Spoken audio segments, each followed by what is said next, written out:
आप जानते हैं, मैं आपको बताता हूं कि मैं नरक में क्यों विश्वास करता हूं। पहला, क्योंकि यीशु इसे सिखाते हैं। अब अगर आप कभी किसी उपदेशक का मजाक उड़ाते हैं क्योंकि वह नरक की आग के बारे में उपदेश देता है, तो आप प्रभु यीशु मसीह का मजाक उड़ा रहे हैं। नए नियम में कम से कम 162 पाठ हैं जो नरक और खोए हुए लोगों के न्याय के बारे में बात करते हैं।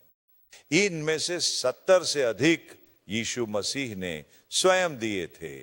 मैं नरक में विश्वास करता हूं क्योंकि मैं यीशु में विश्वास करता हूं, लेकिन केवल यीशु के शब्द ही नहीं बल्कि यीशु की मृत्यु भी यह दर्शाती है कि नरक है। अब तर्क संगत बने, अगर कोई नरक नहीं है जिससे मनुष्यों को बचाया जाना चाहिए तो यीशु क्यों मरे? अगर कोई नरक नहीं है तो कैलवरी युगों की सबसे बड़ी भूल है। क्या मैं आपको बता सकता हूं कि जिस तरह उन्होंने यीशु के चेहरे पर थूका, हर कोड़े से जो उनकी पीठ पर पड़ा, हर कांटे से जो उनके माथे में चुभा, कलवरी की पीड़ा और अंधकार से एक नरक है। अगर नरक नहीं है तो यीशु क्यों मरे?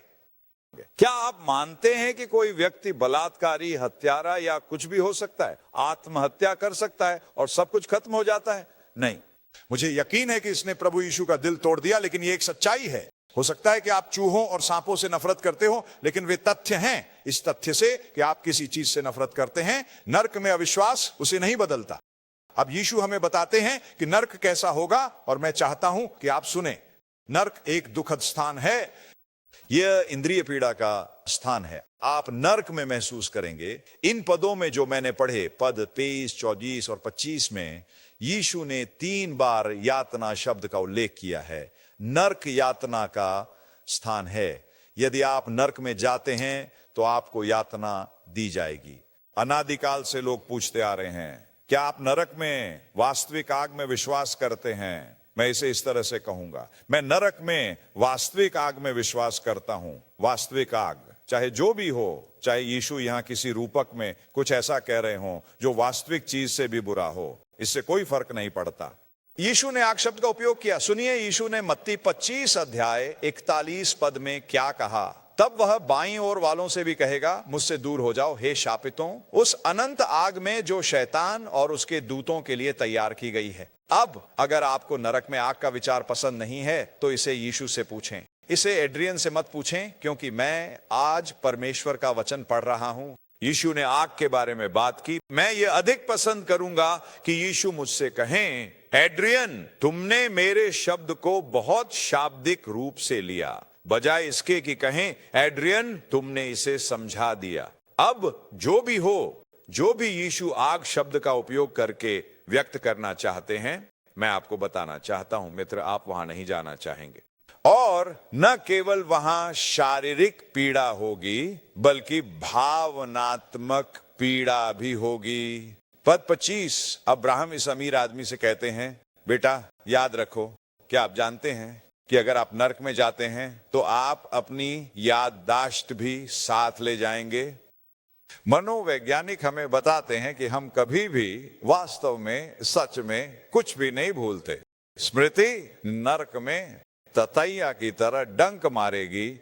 आपको ये सेवा याद रहेगी, आपको ये उपदेश याद रहेगा, आपको अपनी मां की प्रार्थनाएं याद आएंगी, आपको हर वह अवसर याद आएगा जब आपको बचाया जा सकता था, और हर बार जब आपने हठपूर्वक प्रभु यीशु मसीह को ना कहा। एक आदमी ने एक बुद्धिमान व्यक्ति से कहा, मैं तुम्हें $100 में चीजें याद रखने का तरीका सिखाऊंगा।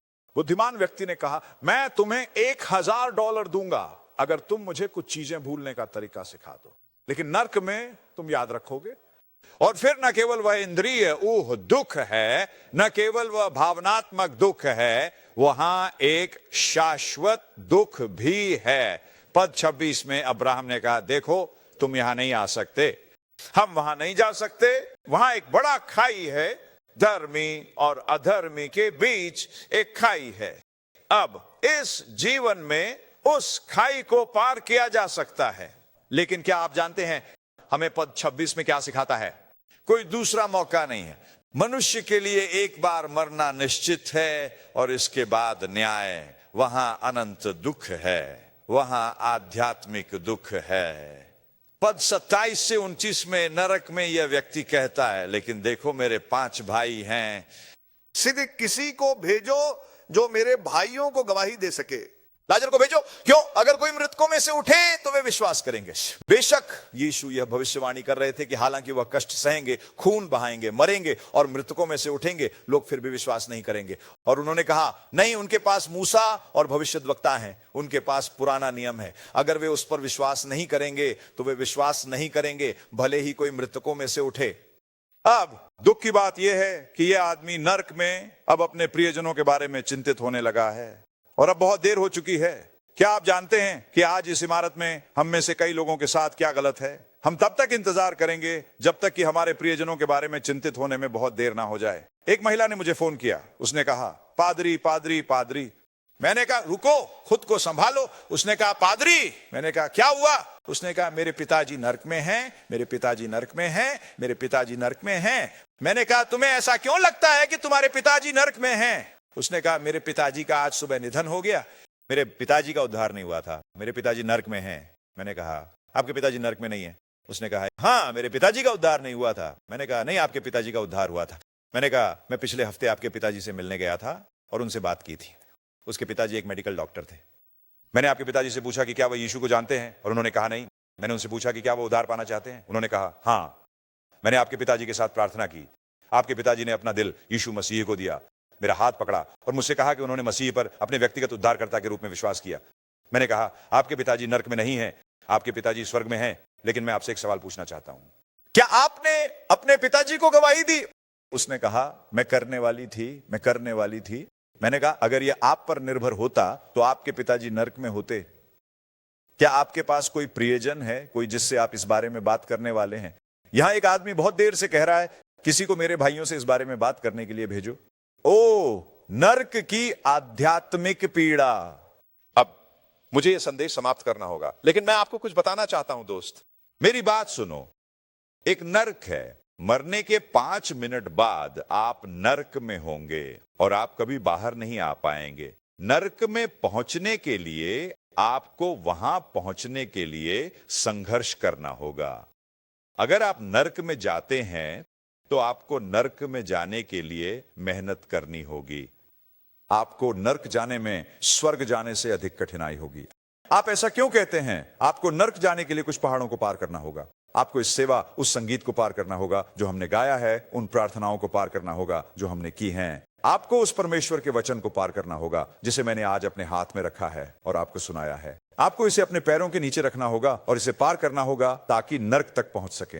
आपको अपने स्वयं के विवेक पर चढ़ना होगा जो आपको अभी बता रहा है शायद मुझे अपना दिल यीशु मसीह को दे देना चाहिए और उद्धार प्राप्त करना चाहिए।